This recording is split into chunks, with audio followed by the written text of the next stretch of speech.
ఎన్టీఆర్ జిల్లా ప్రకాశం బ్యారేజీ గేట్ల వద్ద బోట్ల తొలగింపు ప్రక్రియ కొనసాగుతుంది. ఈ పనులను టీడీపీ నేత మాజీ మంత్రి దేవినేని ఉమామహేశ్వరరావు పరిశీలిస్తున్నారు.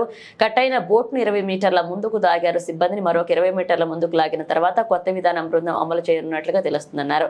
2 పడవల సాయంతో కట్టైన బోట్లను సిబ్బంది లాక్ చేస్తున్నారు.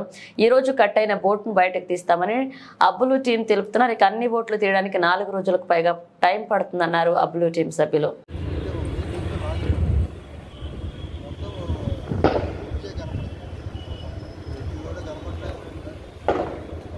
వచ్చేసా 30 ఫీట్ అక్కడి నుంచి